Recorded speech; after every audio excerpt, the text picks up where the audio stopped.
એક hi-fi school હતી, બહુ હાઈફાઈ. હા, અત્યારે તો બહુ આમ બધાને ગામડામાં લઈ સાહેબ ઉપડી છે કે ઇંગ્લિશ મીડિયમમાં ભણાવો.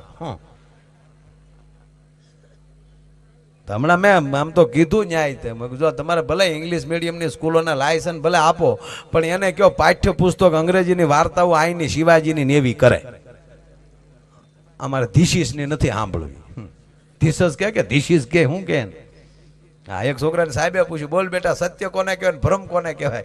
છોકરો ઉભો થઈને કે સાહેબ તમે ભણાવો એ સત્ય છે, તક ભ્રમ તક અમે ભણીએ તમારો ભ્રમ છે. આ તો ઘરેલ તારા બાપ વાહડા લેટ લાવ્યા વગર છૂટક્યા નથી. ઘણા ઘણા તો ગજબ છે. હા, ગજબ ગજબ માણસો અમુક અમુક તમે જુઓ. હા, અમારા ભૂરો છે ને, ભૂરો, એ ભૂરા હમણાં મારી પાસે વાડીએ બેઠો હતો, વાડીએ આવ્યો લગ્ન પછી, અને લગ્ન થઈ ગયા ને પછી 15મા કે 17મા દિવસે આવ્યો મારી પાસે, અને હાવ હોઈ ગયું મોઢું કરીને. મેં કીધું આવે ભૂરા. મને કે હું આવે પાછો તોતડો. મને કે આવી આપણને થબદ વધતો લદન જ ન તલત લે. શેની ખબર એમાં? મેં કીધું એમાં શું થયું, આ બધા લગ્ન કર્યા છે. લગ્નમાં વાંધો વધતો 99.99 એ લગ્ન કર્યા ભાઈ. એમાં ગણ્યા ગાંઠ્યા એ વળી જુનાગઢ ગયા ને રોકાઈ ગયા. હમણાં તો એક જણો શિવરાત્રી મેળામાં જતો હતો ને, ત્યાં બસમાં સીડ્યો. બસમાં સીડ્યો તો કીધું કે લા એ કઈ બસ જા? તક શિવરાત્રી મેળામાં કારે ગયો તક ના પહેલી વાર. એટલે તો તારા ભાગ હારા કહેવાય, બહુ સારું કહેવાય. જાજે તારા મોજ કરી ન્યા. અને સાંભળી લે, ન્યા શિવરાત્રીના મેળામાં જાન કોઈ દિગંબર સાધુના દર્શન થઈ જાય અને એના પગ પકડી લે, અને દિગંબર બાપુ જો તને આશીર્વાદ આપી દે એટલે તારે પછી કાંઈ નાખ્યાના માગ નહીં, હોળે કળાય. હવે ઓલાને પછી દિગંબર બાપુ જ મગજમાં ગળી ગયા. ભવનાથ ને ગિરનાર ભૂલી ગયો. બસ દિગંબર બાપુ ક્યારે મળે ને? હજી તો એ દામો કુંડે પગ્યો, ત્યાં એક દિગંબર મળ્યા, ખાલી પોતળી પહેરેલી, અન પગ પકડી લે, એ બાપુ આશીર્વાદ આપો. ઓલો કે પગ મૂકીને એ કે નહીં બાપુ આશીર્વાદ આપો. મને ઘણા કીધું દિગંબર સાધુના દર્શન થઈ જાય એટલે તારા બેડો પાર, એટલે મને તમે આશીર્વાદ આપો. અરે પગ મૂક, આશીર્વાદ નો દીકરો થામા, હું દિગંબર બિગંબર નથી, કેશોદ નો સૌ. આ તો તારો બાપ દામોકુંડમાં નાતો છો, કપડા કોક લઈ ગયું. આમે ઘણા હલવાઈ ગયા. એટલે અમારે ભૂરો મારી પાસે મને કે મારે ભાઈ આવી આપણને થબલ નહીં હો. મેં હે નહીં થબલ? મને કે જો ને તેલી ગયા. હું કીધું 15 દી પછી તેડી જાય ને ભૂરા. મને કે ભલે તેલી ગયા આપણને વાંધો નહીં, પણ આપણને એવી થબલ નહોતી 15 દી પછી તેલી જાય. અને માયાભાઈ હાથું કોને ખબર, આખો ગધનો રંગ જ વયો ગયો. હાથો આ ઘરે કઈ ગમતું જ નથી. મારા બા બોલે તો કૂતરું ભણતું હોય એવું લાગે, અને મારા બાપા બોલતા જાને એમ લાગે ગધેલો ભૂકે. તે ખાવું ભાવે નહીં, કોક બોલે ગમે નહીં. બોલું તો કેવું ઝીનું ઝીનું બોલવા વાળા વૈયા જાઓ લે. આમ થા માયાભાઈ પલખેલી નીકળે તો હાલું લાગતું હતું. અત્યારે મારા બા પલખે નીકળે તો એમ થાય તો જ નીકળ્યું. મેં કીધું તારી કલ્પના પૂરા બેન કઈ. મને કે હું બેન કરે માયાભાઈ? હા, આખું ગદ ઉદ ઉદ ઉદ ઉદ લાગે. આવી ખબર જ નહીં, તેરી ગયા. આ તો વિયોગીના દિલની વાતો થતું માયાભાઈ. આ તો પછી આ તો શું કહેવાય, બોલતા ને કોણ બતાવે. તો પણ મેં કીધું પણ તેડી આવી નહીં. મને કે હજી તો હવે માયાભાઈ તેડવા જાય તો ચદમ ન લાગે. મેં કીધું જવાય, અને એની કરતા તને હજી તોય તાત્કાલિક કઈ તકલીફ પડી તો એક કામ કે ને, આ મોબાઈલ તારો એટલે લે, એ તો ભૂલી ગયો. મને કે ફોન કર લે, મોબાઈલ થઈ ગયા હવે. અને પૂરે ધડ ખિસ્સામાં મોબાઈલ કાઢો નોક્યાનો. હા, ને રિંગ મારીને ઓલી બિચારી રસોડામાં બેઠી બેઠી એને બા પાસે રોટલી વણતી. હવે તો બેઠા રસોડા હતા શહેરમાં, તો ઊભા થઈ ગયા રહોડા. આ ઊભા થઈ જાય રહોડા કારે હાવ વયા જાય એ નક્કી નહીં. હા, આપણી માવુને પૂછો, તાવડીયું દાંત કાઢ્યું છું.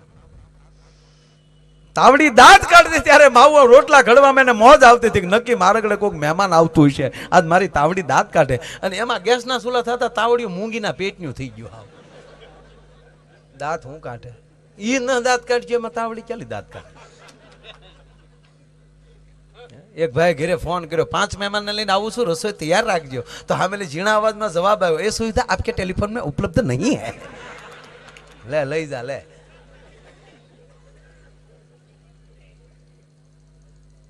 પૂરાએ ફોન કર્યો, દીકરી બિચારી બેઠી બેઠી રોટલી વણતી હતી ને એમાં ભૂરાની રિંગ વાગી. ભૂરાનો કોલ રિંગટોને અલગ મૂકેલો, તુજ મેં રબ દિખતા હે યારા મેં ક્યા કરું.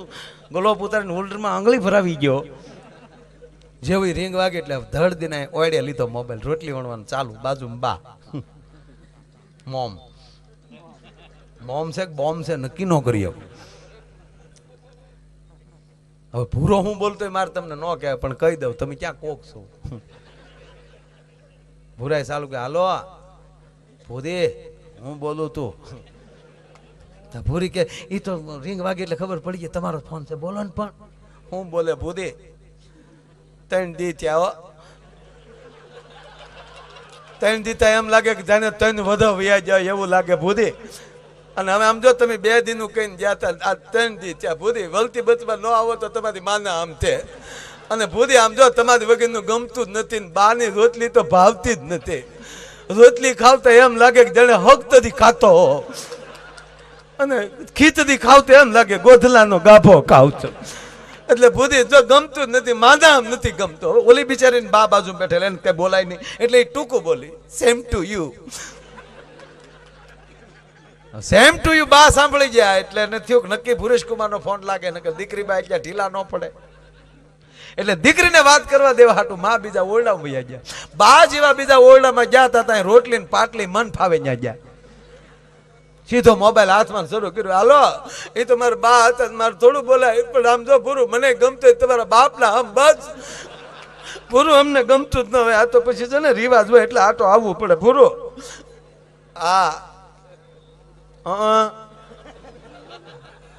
લે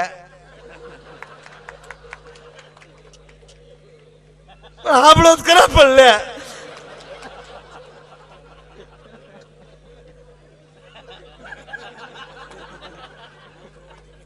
તું હેના દાંત કાઢે 2 માણા વાતો કરે તારા દાદા નું જાય છે.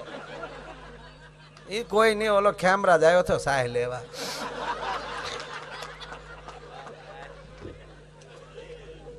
ખેમરાજ મારા કાકા દીકરો, આ તો વળી જો પાછા એ પૂછે કયો ખેમરાજ ને બધું. હા એ હા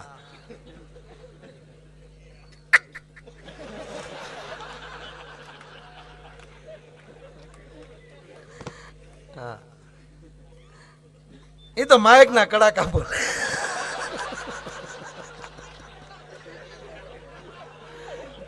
સોલંકી નું હોય એવું લાગે, વંશરાજ લખ્યું હોય. હા પણ હું ભાઈ આવી તમ આમ જો ભૂરું 1-2 દી માયા ભાઈ પ્રોગ્રામમાં વૈયા જાવ ને. પણ એવું ન કહેતા પૂરું નો વયો મારા બાપ નામ બસ અમને યાદ આવતા જ હોય. પૂરું હવારમાં ઊભી થી પાણી પીવા ગઈ તા ગ્લાસમાં તમે દેખાડા, ઘઉંમાં તમે દેખાવ, બાજરામાં તમે દેખાવ. આપણે એમ થાય ધણી છે કે ધનેડું છે મરી ગયો બધામાં દેખાય. બસ જીવનમાં જે બનો એ પરફેક્ટ બનો, ભાવ વધારો પોતપોતાના અંદરનો. અને ભગવતી પાસે આ હોનલ પાસે માં ખોડલ પાસે આ પીઠળ પાસે જેને તમે માનતા હો એની પાસે એટલું જ માગવા ચૈતર મહિનામાં કે અડધો રોટલો હશે તો આખું કુટુંબ ખાઈને હોઈ જવું, પણ હે માં અમને પ્રેમ દેજે, એકા બીજી વગેરે અમે જીવી ન શકીએ, ભાવ અમને દેજે અને અમારા જીવનમાં ઈર્ષા કાઢજો. હમણાં પૂજ્ય મોરારી બાપુ કથામાં એવું બોલ્યા કે સપના વગરની રાત જાય અને ટીકા વગરનું દિવસ જાય, આનું નામ પવિત્ર જીવન. એક બેન કટલેરી દુકાન, ઝીણો જોક છે, પકડાય પકડજો, બહુ ઝીણો ઘાસ. અને જ્યારે સમજાય ત્યારે દાંત કાઢવા, અત્યારે ત્યારે હસી લેવું ફરજિયાત નથી, જ્યારે સમજાય ત્યારે. પણ એ કટલેરીની દુકાને ગયા બેનો, લગભગ કટલેરીની દુકાન સિવાય બીજે ક્યાંય બહુ ઓછું જવાનું હોય. હમણાં એક બેન એના પતિને કીધું, સાંભળો છો કે ચૈતર મહિનો છે ને કેટલી જગ્યાએ કથાઓમાં હાજરી દેવાની હોય, તો એકચ્યુઅલી ગળા માટે મારા માટે કંઈક લેતા આવો ને. તો મારો દીકરો વીખની ટીકડી લીધો છે, બોલો કેવો હોશિયાર છે, હાર મગાવે તારી માં. એટલે બેન કટલેરીની દુકાને ગયા અને કટલેરીની દુકાને ગયા અને કટલેરીના દુકાનના માલિક ઉપર ખીજાણ કે આ દુકાન તમારી છે, શોપ તમારી છે. હા તો તમારી દુકાનમાં આવા ફોટા રાખો, તમારી દુકાનમાં મોડલિંગ બહેનોના ફોટા હોવા જોઈએ, હિરોઈન બહેનોના ફોટા હોવા જોઈએ, આ કાળી બોબડીબાઈ નો ફોટો રાખ્યો. ત્યારે એ બોલ્યો ઓલો ભાઈ કે માફ કરજો બેન, એ ફોટો નથી, અરીસો છે.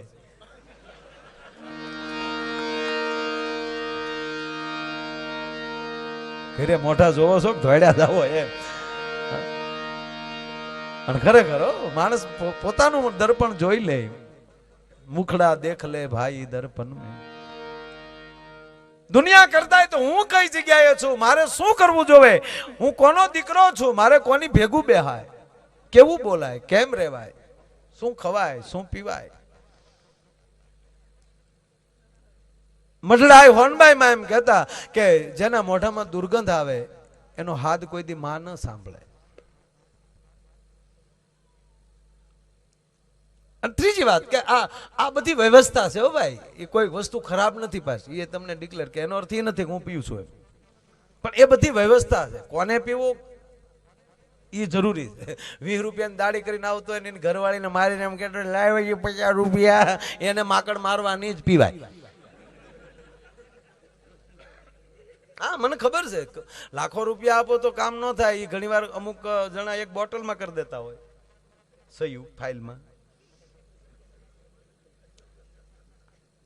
આની વાત નથી, સિમ્બલના ખીણની વાત કરું. સિમ્બલની ખીણમાં બસ જાતી અને લૂંટારો આડા ફીડ્યા સાહેબ અને બંદૂકો ઠેરાવી. આ ઝીણો ઘાસ હાવ. બસનો ડ્રાઈવર નીચે ઉતરી ગયો, ભાઈ મારના મત, મેં નહીં ચલાઉંગા આગે.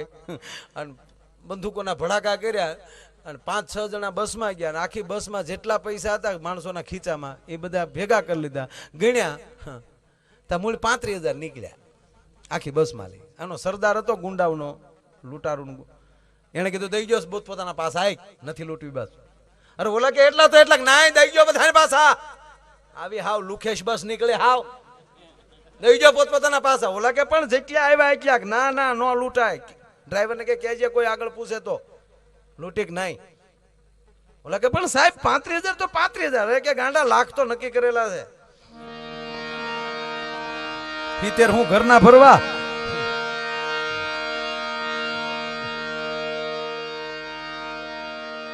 અને ખરેખર હવે તો અમે આપણું ગુજરાત તો ગતિશીલ ગુજરાત બનવાનું, એવું ગતિશીલ બનવાનું. સાંજે રીંગણી સોંપી આવવાનું, સવારે રીંગણા ઉતારી આવવાના. જેમ તેમ ગતિ પકડી, ઝડપની મજા છે. બહુ સરસ છે. પણ મૂળ મુદ્દા ઉપર આવું, જે બનો એ પરફેક્ટ બનો. વાત ન્યા અટકતી. જ્યાં જાવું ત્યાં બરાબર જાવું, સાંભળવા જાવું તો બરોબર સાંભળવું. પછી ગીત ગવાતા હોય, ભજન ગવાતા હોય, એ તમારી પોતાની. અમે અમારી તૈયારીમાં જાવ ને આવ્યા એટલે કલાકાર થઈને જ આવ્યા. એમ કે અમને એકચ્યુઅલી માથું દુખે છે તો ઘરે રહેવાય. જે બનો એ પરફેક્ટ બનો, એટલે એની અંદર તમને વેગ મળે જ. એક નાટકની અંદર તમને નાનું એવું પાત્ર મળે અને એ તમે જ્યારે બરાબર ભજવો છો ત્યારે તમને મુખ્ય પાત્ર મળે. તમે ધારાસભ્ય બનીને આવ્યો એ પરફેક્ટ ભજવો છો તો અમુક સમય જતા તમને મંત્રી પદ મળે, પછી મુખ્યમંત્રી પણ બની શકો. આ નો ચા વેચવા વાળા જો પીએમ બની શકતા હોય, આ એનો ધ્યેય. કોઈ પણ નો ધ્યેય. આ સૂર્ય ઉગે છે આથમે છે ત્યાં સુધી સાહેબ એકલું અગ્નિ જ વરહે છે, પણ કોઈનું કપડું બળતું નથી. પણ ખાલી એક બિલોરી કાચ લ્યો, 2.5 બાય 2.5 ઇંચના કિરણને એકત્રિત કરીને ખાલી ટીલડી પાડો તો એટલા જ કિરણો એક થઈ જાય તો સામે આગ લાગી જાય. તો 5 ફૂટના કિરણો એક કરે તો કેવડું થાય. આ મારીને તમારી બુદ્ધિ છે ને આડીવળી વિખરાઈ જાય છે, એટલે માણસ પરફેક્ટ નથી થઈ શકતો. બાકી કેન્દ્રિત કરી અને દાખલા તરીકે ભણતર હોય તો ભણતરમાં જ લગાડે, ધંધો હોય તો ધંધામાં જ લગાડે. અને તમે અહીંયા બેઠા છો ત્યારે સુરતાથી જ તમે બધા જ્યારે સાંભળતા હો ત્યારે અમારો પણ ધ્યેય એવો જ હામો થઈ જતો હોય. જ્યાં જાવું ત્યાં પરફેક્ટ. એનો એક નાનો પ્રસંગ. એક જબરજસ્ત મંદિર હતું, એમાં કોઈ સંત મહંત કે કોઈ આખું ટ્રસ્ટ સાહેબ ચલાવતું હતું મંદિરને. એની અંદર બધા કર્મચારી હતા. આરતી ઉતારવા વાળો પગારદાર, નગારું વગાડવા વાળો પગારદાર, ઝાલર વગાડવા વાળો પગારદાર, શંખ વગાડનાર પગારદાર, સાફ સફાઈ વાળા પગારદાર. અને એમાં જે ઝાલર વગાડતો હતો ને, સાંભળજો આ વાત, એમાં જે ઝાલર વગાડતો હતો ભગાભાઈ, આરતીની અંદર એટલો બધો એમ કહેવાય કે એ દિલથી ઝાલર વગાડતો અને આરતીની અંદર એ ખોવાઈ જતો. આ તબલા કે આ મંજીરા વાળા જ્યાં બેઠા છે, આ તમને એમ લાગે કે આ 5 કે 7 હજાર હાટું વાગતા છે. જો આ બેઠા છે, આની વધારેમાં વધારે મહેનત આ લોકોની છે. અમે બે ભાઈ બદલતા રહી, પણ આ જે તૂટે છે પાછું સવારમાં જો તો ઓછામાં ઓછા રૂપિયાના છે. આ વળ ખાય વાંદરો ને માલ ખાય મદારી. પણ એક હું જે કહેવા જઈ રહ્યો છું કે આજે એ જમજમાટિયા મંજીરાની બોલતી હોય તો તમને એમ લાગે નહીં, એ માણસ એ તાલમાં સુરમાં ખોવાઈ જાય છે ત્યારે એને દેહનું ભાન નથી રહેતું, એટલે એને થાક નથી લાગતો. બાકી રામદેવજી મહારાજથી ન થયો. અરે ઈ તો વાતો કરે યોગા હે એ કાંઈ બાકી આવે ઘડીક વગાડવા દાઢી બાઢી ખખડી જાય નહીં. પણ મારું મૂળ કહેવાનો અર્થ કે એ જ્યારે તાલની અંદર ખોવાઈ જાય છે અને જ્યારે જમજમાટીથી વાગતા હોય, 2 કલાકના એક એમ કહેવાય કલાકારોના 2 કલાકના રાઉન્ડ હોય, છતાં થાક નથી લાગતો, પરસેવે રેબજેબ થઈ ગયા હોય અને છતાં થાક નથી લાગતો. એનું કારણ એ છે કે ત્યારે પરકાયા પ્રવેશ થઈ જતો હોય. એમાં માણસ એટલો બધો દિલથી, જે આનો એક શબ્દ ચૂકશો તો આખી વાત ચૂકાય એવી એક નાની એવી વાત છે. એવો દિલથી જ્યારે ઝાલર વગાડે ભાઈ, આપણે ઘણા જોજો આ બહેનો કીર્તન ગાતા હોય કે આપણે કોઈ ભાઈઓ ઘણીવાર ગરબી ગાતા હોય, ધૂન ગાતા હોય, તો ગામ હોય ને 2-5 જણા એવા હોય કે તાળીના તાલમાં એટલા બધા ગાંડા થઈ જાય તો આપણને એમ થાય કે આને ઓતાર આવે કે હું. હમણાં જ ભાઈ જાય રમતા હતા, અરે વડીલ જે બેહાણું મારતા હતા, આ ક્યાંથી આવે? આ ઝાલર એટલું બધું એમ કે ભાઈ ખોવાઈ જતો તો ભગવાનની મૂર્તિની અંદર, આરતીના તાલમાં એટલો બધો તલીન થઈ જતો. ઘણીવાર હાથમાં લાકડાનો દંડ પડી ગયો હોય અને પોતાના આંગળા મળતા લાગવા, આંગળા ફાટી જતા અને કોણી સુધી લોહી આવતું તો એ માણસને ધ્યાન નહોતું રહેતું. અને જેટલા આરતીમાં આવતા ને સાહેબ, એ માણસો જેટલા ભગવાન સામું જોતા ને એટલું જ એના તાલમાં ખોવાઈ જતા કે વાહ દોસ્ત, વાહ તારી મોજ, વાહ તારી મોજ. સમય જતા, ટૂંકી વાત લઉં કે સમય જતા એ ટ્રસ્ટીઓએ નક્કી કર્યું કે આપણા જેટલા એ કર્મચારીઓ છે એમાં અભણ હોય એને કાઢી નાખો, ભણેલાની ભરતી કરો. આ ઝાલર વગાડતો હતો જે યુવાન એને બોલાવે છે ઓફિસમાં, કહે છે ભાઈ તું કેટલું ભણેલો છો, તારા સર્ટિફિકેટ દે અમને.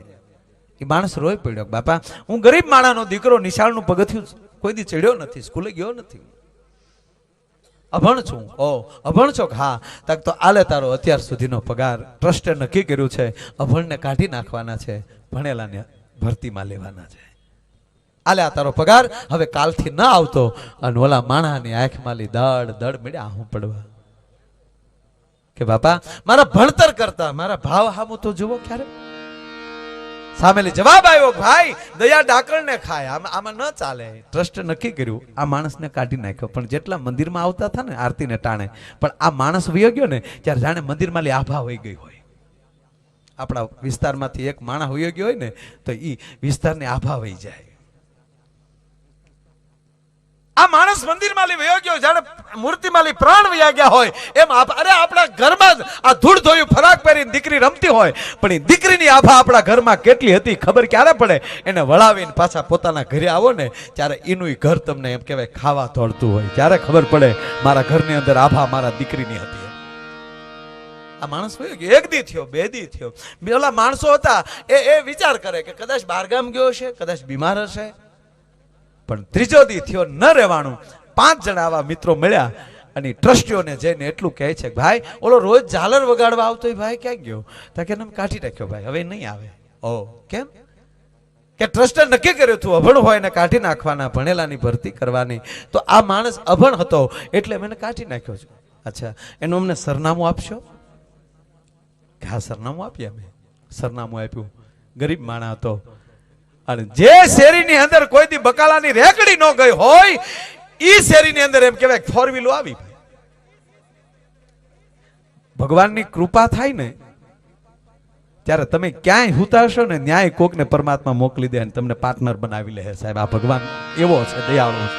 એ કે ચતુર્ભુજ રૂપે પ્રગટે નહીં, પણ 2 મિત્રો હારા મળી જાય એટલે 4 હાથી થઈ ગયા ત્યારે માનવાનું તમારે સામે ચતુર્ભુજ પ્રગટ થઈ ગયો. આ 4 મિત્રો ગયા ત્યાં એની ઘરે જાય છે, બેઠા ત્યાં પાણી પીધું અને પછી ઓલો કહે છે બાપા, આમ નામથી નહોતો ઓળખતો કારણ કે મંદિરમાં એમના ભેગા થતા હતા એટલે જોઈએ ઓળખતો હતો કે બાપા મંદિરમાં ભેગા થતા, આપને હું ઓળખતો નથી, આપ શું આવ્યા ત્યારે? હવે થોડીક શબ્દોની મારામારી. આપ જો ઓડિયોસ બેઠું છે એટલે આ વાત કરી છે વાત તો 1 જ મિનિટની સાહેબ, પણ આ વાત મને બહુ ગમે છે. એને પૂછે છે કેમ મંદિરે નથી આવતો? કે મન કાઢી નાખ્યો. ઓ પૈસા હાટું મંદિર આવતો હતો એમ ને? હવે યુવાનનો જવાબ જોજો. પૈસા હાટો આવતો છો ને મંદિરે, કે શરૂઆત તો એવી જ, પણ હવે મને હેવા પડી ગયા. મારા નાથના દર્શન ન કરું ત્યાં સુધી મને અન્ન નથી ભાવતું. ના 2 દીથા મેં મારા મોઢામાં બટકું નથી નાખ્યું. 2 દિવસથી હું ભૂખ્યો છું. મારો જીવ છે, મારો આત્મા છે, અહીંયા મંદિરે ટળવળે છે. તો કેમ નથી આવતો? મને હવે ભોઠેપ લાગે છે કે હવે જો મંદિરે આવું તો ટ્રસ્ટીઓને એમ થાય કે આને પાછું રહેવું લાગે. અને હું એવડા મોટા બાપનો દીકરો થઈ ગયો છું, ભોઠેપ સહન ન કરી શકું. ચારેય મિત્રોએ હામ હામું જોઈ લીધું ને એટલું કીધું કે તારી ભોઠેપ અમે ભાંગી નાખીએ તો કઈ રીતે? કે મંદિરની સામે એક જગ્યા પડી છે, એ જગ્યા અમે ખરીદી લઈએ અને ન્યા તને અમે દુકાન બનાવી દઈએ. તારો વેપારનો વેપાર ને મંદિરનું મંદિર થઈ જાય સામે. અને ટ્રસ્ટીઓ તારી દુકાન જોવે એટલે ટ્રસ્ટીઓને ખબર પડી જાય કે હવે આને નોકરીની જરૂર નથી અને પોતાનો ધંધો છે. પછી તો તું આરતીમાં આવી શકીશ ને, ઝાલર વગાડીએ ને? અરે કે તો બમણી વગાડીશું. પણ બાપા હું ગરીબ માણા, મારથી હવે દુકાન કેમ થાય? ખરે ગાંડા, આપણે બધા એક બાપના દીકરા કહેવાય. અને સાંભળી લેજો, જાહેર જીવનમાં આવે એ કોઈ એક વર્ણનો ન હોઈ શકે. જાહેર જીવનનો કોઈ પણ માણા હોય,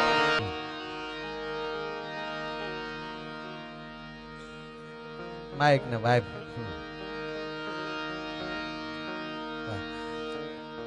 એમાં ઘણા મોકો આગળ આવવાનો મળી ગયો. આપણે બંધ રાખ્યું ને તો ઘણા વી આવ્યા. અહીંયા કાંઈ હવે આગળ ન આવતા. હા, એક જગ્યાએ કીધું સમાજને આગળ આવવાની જરૂર છે, તો વાહે ઊભા થઈ બધા મોરવી આવ્યા હતા કે એમ નહીં. વાત છે પૂરી કરી દઉં, કારણ કે સેજ વોલ્યુમ આપજો મને, વોલ્યુમ આપો. ગેમ ખોલો, ગેમ ખોલો ખોલો ખોલો. લોભીઓ માણા ધન વાપરે એમ વોલ્યુમ વાપરો તમે.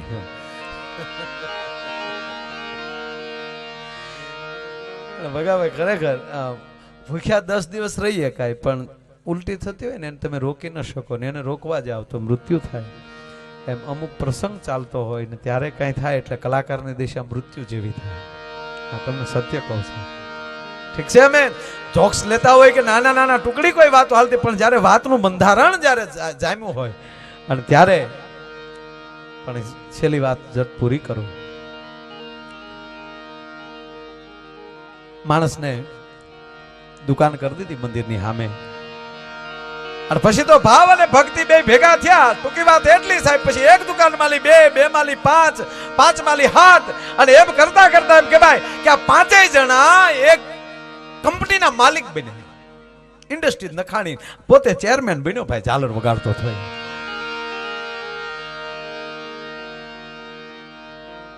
સમય જતા મંદિરનો જીર્ણોદ્ધાર આવ્યો. છેલ્લી વાત, અને ટ્રસ્ટીઓ બધા ભેગા થઈ અને આ જે ભાઈ હતો એની ઓફિસે ગયા. હવે સાંભળી લો, જેણે ગિરીશભાઈ કાઢી નાખ્યા હોય નોકરી માલી, અને ઈ માણસો એની ઓફિસે જ્યારે આવતા હોય, જોજો ભગવતીની કૃપા હટી જાય ને તો ક્રોધ આવે કે આણે કાઢ્યા થાય, આવ્યા અમારા દીકરા આવે મારી પાસે. એમ આવો વિચાર આવે તેથી માન લેજો કે તમારા મૂળિયામાં તળ કીડી લાગી છે. ટ્રસ્ટીઓને આવતા જોયા, એ માણસ એમ કહેવાય બારી માલી જોઈ ગયો, બારો આવ્યો, બથાવીને પોતાની ઓફિસમાં લઈ ગયો. અરે બાપા, મને ફોન કર્યો તો હું આવત, તમારે થોડો ધક્કો ખવાય કે નહીં શેઠ, અમે અમારા કામે આવ્યા છીએ. બેસાડ્યા, પાણી પાયું, ચા પાય. પછી પૂછે છે, બોલો બાપા શું પધારવાનું કારણ? કે પધારવાનું કારણ એટલું ભાઈ, મંદિરનો જીર્ણોદ્ધાર કરવો છે. સાંભળજો આ પ્રાણની વાતો મારા બાપ. આ બેઠેલા બધાને મને આ વાત કેવી ગમે છે. હમેલી કીધું ભાઈ એક મંદિરને જીર્ણોદ્ધાર માટે થોડુંક તમારી પાસે ડોનેશન માટે આવ્યા છે. મંદિરના જીર્ણોદ્ધાર માટે તમારી પાસે ડોનેશન માટે આવ્યા છે. શબ્દ સાંભળ્યો ની માણસ ઊભો થઈને પોતાના રૂમમાં વયો ગયો. દ્વારકાધીશના મંદિર સામું એના ફોટા સામું જોઈને બહુ રડી લીધો. વાહ કનૈયા, વાહ ગોવિંદ, તારા મંદિરમાં હું ઝાલર વગાડતો હતો, તારા મંદિરના પગારથી મારું પેટ ભરતો હતો, અને આજ કનૈયા તે મને એવડો મોટો બનાવી દીધો કે તારા મંદિરના જીર્ણોદ્ધારની અંદર હું કાંઈક આપી શકું. મોઢું ધોઈ વ્યવસ્થિત થઈને માણા પોતાની ખુરશી પર બેહીને પછી ટ્રસ્ટીઓને કીધું કે હવે મને કયો ખર્ચો કેટલો છે ભાઈ? કે ખર્ચો તે સમયમાં શેઠ 7-8 લાખ રૂપિયાનો ખર્ચો છે, પણ બીજા ઘણા ડોનરો છે, તમે જે પહોંચો તે. અને ત્યારે માણસ એટલું બોલ્યો કે બીજા ડોનરો હોય ને તો મંદિરમાં બીજું કામ કરજો, પણ આ 7 લાખ રૂપિયા હું આપીશ, બીજેલી લ્યો તો તમને રામ દુહાય છે. સાહેબ, આ સંપત્તિ કૃષ્ણ જ આપે છે, ભગવતી જ આપે છે. ક્યારેક ક્યારેક એના કામ માટે કોઈને મોકલે છે ને, તમારી પાસે અખતરો કરવા મોકલે છે કે મેં તો આને આપ્યું, આનામાં કેટલી દેવાની તૈયારી છે, મને બીજી વાર દેવાની ખબર પડે. આ માણસે કીધું કે આમાંથી વધારે જોતા હોય તો કહેજો, પણ આ 7 લાખ રૂપિયા હું આપીશ. આજ મને મારા નાથે, મારા કનૈયા એવડો મન બનાવી દીધો છે. મેનેજરને કીધું ચેક તૈયાર કરો. ચેક તૈયાર થયો ત્યાં તો 2 ટ્રસ્ટી ન્યા પોગી ગયા. ચોગડિયું બદલાઈ, પેલા હબ સહયું લઈ લઈને, અને ઓલું તો ભૂલી જ ગયેલા. ઝાલર વાળું તો એના મગજ એને એવું કે આપણા કાઢેલા થોડા ક્યાંય વિકાસ કર્યા હોય. ચેક તૈયાર થયો. મેનેજર પાસેલી ચેક લઈને તાત્કાલિક શેઠ પાસે મૂક્યો, ઘરની પેનું કાઢ્યો. લ્યો શેઠ, સહી કરી નાખો. બહુ સરસ, બહુ સરસ. અને ચેક અને પેન મૂક્યો, શેઠની આંખમાં દાડ મળ્યા હું પડવા કે બાપા મને માફ કરજો, મને સહી નથી આવડતી, હું અભણ છું, મને સહી નથી આવડતી, મને અક્ષર જ્ઞાન નથી. મેનેજર આવે છે, મેનેજર પેડ લાવ્યા. સાહેબે અંગૂઠો માર્યો શેઠે, અને ઉપર મેનેજરે સાઇન કરી અને કીધું કે બાપા મારું ને મારા મેનેજરનું સંયુક્ત ખાતું છે, મારા અંગૂઠાની સાપ અને મારા મેનેજરની સહી ચાલે છે. તમારો ચેક રિટર્ન નહીં થાય, અને કદાચ રિટર્ન થશે તો હું કેસ આપી દે, પણ ચેક લેતા જાઓ. તા તો એક ટ્રસ્ટી હતો, એ આમ એટલું બધું આશ્ચર્ય, ઓહો શેઠ તમારામાં બિલકુલ અક્ષર જ્ઞાન નથી? બિલકુલ નહીં બાપા, હું અભણ છું. અને સાંભળજો, નિષ્ફળતા છે ને એ કાંઈ જીવનની ખોટ નથી. નિષ્ફળતા છે ને એ જીવનનો પ્રથમ પાયો છે. બદામું ખાવાથી બુદ્ધિ નથી આવતી, ઠોકરો ખાવાથી બુદ્ધિ આવે. જેમ જેમ ઠોકરો ખાધી હોય ને એમાં વધારે બુદ્ધિ આવે. તા તો ઓલો ટ્રસ્ટી છે એ ગોથું ખાઈ ગયો ને એટલું કીધું કે અરે શેઠ તમારામાં બિલકુલ અક્ષર જ્ઞાન નથી, અને સતાય જો તમે એટલી બધી પ્રગતિ કરી હોય તો શેઠ તમે ભણ્યા હોત તો કેટલી પ્રગતિ કરત. ઓલો કે તમારા મંદિરમાં ઝાલર વગાડતો હતો. જી મારો કહેવાનો અર્થ એ છે, કેટલું ભણ્યા એ મહત્વનું નથી, ગણ્યા કેમ છો એના ઉપર બહુ આધાર છે. તમારું ગણતર કેવું છે? અને ત્રીજી વાત કે મારા તમારામાં સત્ય કેટલું છે એ મહત્વની વાત નથી. તમે આપણે કદાચ સત્યમાં હોય કે ન હોય, પણ હારા માણસ નજીક હોય ને તોય આબરૂ વધી જાય.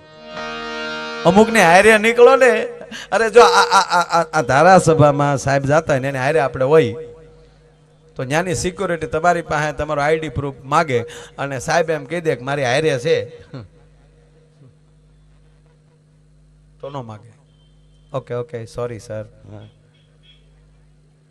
તમારા વિધાયક ક્યાંક તમારે હારે હોય, તમારા વિસ્તારની વ્યક્તિને આઈડી પ્રૂફની જરૂર ન પડે, તો તમારો ભરોસો તમારો વિશ્વાસ તમારે હારે હોય ને તોય તમારી બીજી જરૂર ન પડે. સાહેબ ડિગ્રીની જરૂર ન પડે. હે કેટલું ભણ્યા એ મહત્વનું નથી, એ કેમ ભણ્યા એ મહત્વનું છે, અને કોની નજીક સવાય બહુ મહત્વનું.